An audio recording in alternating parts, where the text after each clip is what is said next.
It started with a letter that didn't make any sense. A thick envelope, stamped and serious-looking, telling me I had 48 hours to tear down part of my home. Not just any home, my Lakeside mansion. The house I designed, paid for, and built on land that's been in my family for generations. They claimed my guest wing was in the way of a community footpath they wanted to build. Through my property, through my living room. And the kicker? The people making this demand didn't even own the land they were living on. They were tenants, not owners. And me? I wasn't just the guy they were trying to boss around. I was their landlord. But they didn't know that yet. Not when they sent the threat. Not when they slapped a bright orange notice on my stone gate. And definitely not when they tried to scare me with fake fines and big words they didn't understand. Let's just say they picked the wrong guy. And what happened next? Well, it didn't exactly go the way they planned. This place wasn't just a house to me. It was the one thing I'd worked toward for most of my adult life. After years of long hours and stressful deals in the finance world, I finally had the chance to build something for myself. A quiet spot on a piece of land that had been in my family for nearly a century. My grandfather bought it back when the area was nothing but trees and water. He held on to it, never selling, always saying it was special. And he was right. When I finally had the time and money, I built my home there. Glass walls, open space, peaceful views of the lake. It was private, quiet, and far from the noise, just the way I wanted it. A few trees over, there was a newer neighborhood with identical houses, all crammed in next to each other. Beige siding, small lawns, the usual stuff. I didn't mind them being there. We didn't cross paths, and I liked the distance. That space was important to me. It gave me peace. But somehow the people over there decided that my land, my home, should be part of their community project. That's where the real problem started. Then came Brenda. Or more accurately, her name came first, printed in bold letters at the bottom of an HOA letter that showed up in my mailbox one day. Brenda Milligan, President. I hadn't met her yet, but even from that first note, I could tell she wasn't the friendly neighborhood type. Her letter was stiff, packed with big words that tried way too hard to sound important. Later, I finally saw her in person. She drove a giant white SUV that barely fit on the road, wore sunglasses even when it was cloudy, and always seemed to be giving someone a dirty look. Brenda walked like she owned the place. Problem is, she didn't. But that didn't stop her from acting like she did. She ran that HOA like it was a personal kingdom. You could tell the other residents didn't exactly love her, but no one wanted to challenge her either. She was the kind of person who'd write you up for having your trash bin too close to the curb, then brag about it like she saved the neighborhood. When her second letter came, this time demanding changes to my property, it became clear that Brenda wasn't just nosy. She was ready to start a fight. A few weeks after that first weird letter from Brenda, I got another one. This time sent by certified mail, like it was some official government business. The envelope was thick, the kind that makes your stomach drop a little before you even open it. Inside was a typed-out letter on fancy HOA letterhead, full of long sentences and underlined words. But the basic message? Tear down part of your mansion, or get out. No joke. According to them, the HOA had voted to create a public footpath for community lake access, and the best route, according to some sketchy little map they included, just happened to go right through my garden, privacy wall, and part of the guest wing. They actually expected me to knock down real walls of my real house so a few people could walk through my property to get a better view of the lake. And they gave me 48 hours to agree, or they'd begin proceedings to remove me. At first I laughed. I honestly thought it was some kind of joke. But nope. Brenda was dead serious. They were ready to go to war over a footpath. The crazy part? They had no idea who they were messing with, or what I already knew. That letter didn't scare me. If anything, It made me curious just how far they'd try to push. What Brenda and her little crew didn't know is that I don't scare easy, especially not with paperwork. I spent years working in real estate finance, dealing with leases, contracts, and property laws most people would fall asleep trying to read. I've sat through boardroom battles and tough negotiations where millions were on the line. So, no, a letter from an overconfident HOA didn't shake me. If anything, it was kind of funny. They thought they could pressure me with legal words and a deadline like I'd roll over and just let them bulldoze part of my home.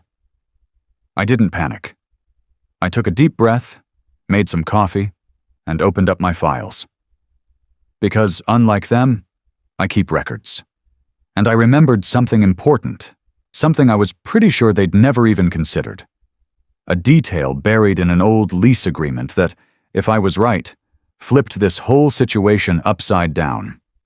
While they were busy playing pretend lawyer with their community rules, I was getting ready to bring the actual law into the conversation. I dug into my records that night, flipping through old files and scanned documents my grandfather had passed down. He was smart. He'd kept everything. And that's when I found it. A long-term ground lease agreement from years ago between our family and a development company. That company had built the entire neighborhood next to my property. I remembered the name, Prestige Community Developers. My grandfather had leased the land to them, not sold it. That meant every single house in that community, every road, even their little clubhouse, it all sat on land my family still owned, including Brenda's house. I wasn't just their neighbor, I was their landlord. I called my lawyer the next morning. He read through the lease, page by page, and when he got to one section, he actually laughed. Then he said something I'll never forget. "They're barking up a tree you own, with a very big dog sitting under it." Turns out the HOA wasn't just overstepping. They had no legal right to make any demands about my property. In fact, the agreement clearly said that their group, being made up of tenants, not owners, had zero power over me. Not only that, but if they caused problems for me, the lease had penalty clauses, expensive ones. So while Brenda was out there trying to play queen of the neighborhood, she didn't realize she was living on land that belonged to me, and that her bold little plan was about to blow up in her face. So the 48-hour deadline came and went, and I didn't lift a finger. I didn't tear down my wall. I didn't reply to their letter. I didn't even bother calling Brenda. Instead, I waited. And just like clockwork, they showed up. Brenda, of course, wasn't alone. She brought 2 guys with her, big, loud types, probably there to look tough. One of them tried to stick some bright orange violation notice on my stone gate, while the other filmed it like they were making a documentary. Brenda stood nearby, arms crossed like she was running the show. What they didn't know was that I had cameras too. Quiet ones. High def, wide angle, recording every second. I watched from inside and let them finish their little show. Then I walked out calmly and reminded them that they were standing on private property. Mine. After they left, clearly annoyed that I didn't freak out, my lawyer sent a neatly written letter to the development company. Not angry, just facts. He attached the video, the original letter, and a reminder about their lease agreement, and the big penalties if they failed to control their tenants. That's when things started to shift. Fast.